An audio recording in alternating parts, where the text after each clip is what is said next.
Have you ever watched a UFC fight and thought, wait, how is that even fair? In the UFC, not every fighter enters the cage with the same advantages. Some have advantages from genetics, some from experience, some from money, and some from their fighting style. Today, we're breaking down every major unfair advantage in UFC and MMA.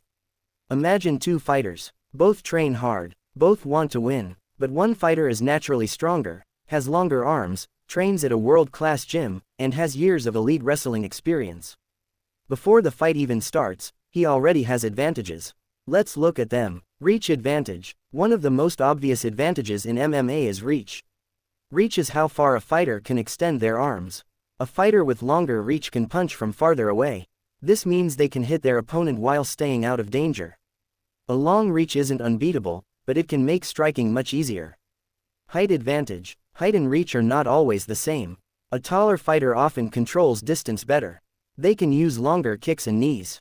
Their opponent usually has to move farther to get inside. This can make the fight frustrating for shorter fighters. Wrestling background. This is one of the biggest advantages in MMA. If a fighter has years of wrestling experience, they can often decide where the fight takes place. Want to strike? They can take you down. Want to wrestle? They can keep it standing. Control is power. Many UFC champions have strong wrestling backgrounds because of this. Elite cardio. Some fighters never seem to get tired. While others slow down, they keep pushing. Great cardio allows a fighter to pressure opponents for every round.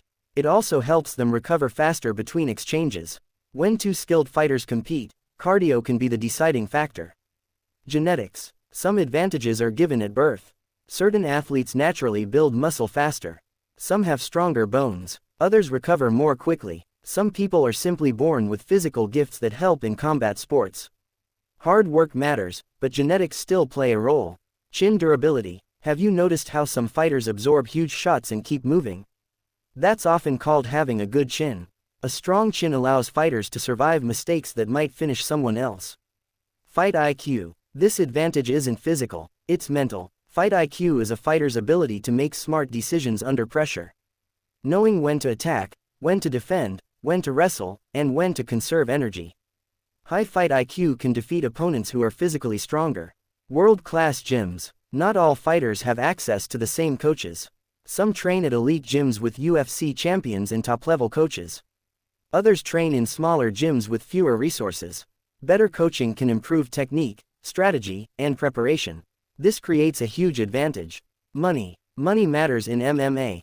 Fighters with more money can afford better coaches, better nutrition, better recovery, better training partners, and better equipment. Having financial support allows fighters to focus completely on improving. Experience. Experience is something you can't buy. A veteran fighter has already seen many situations inside the cage. They've dealt with pressure, adversity, and tough opponents. Because of this, they often stay calmer during fights. Southpaw advantage. Most fighters train against right-handed opponents. Southpaw fighters stand differently. This creates angles many opponents aren't used to. A skilled southpaw can make even experienced fighters uncomfortable. Age and prime years. Every fighter has a physical prime.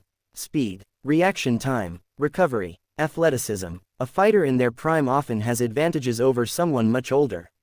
Weight cutting. This is one of the most controversial advantages.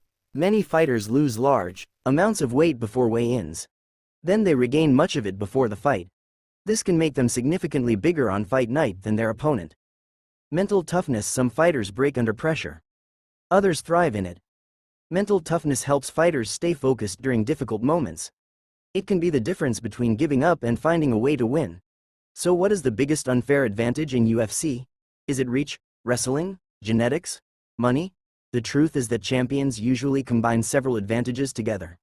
They work hard, train smart, and maximize every edge they have. Because in MMA, the smallest advantage can change everything.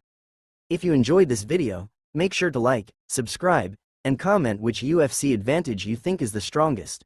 See you in the next one.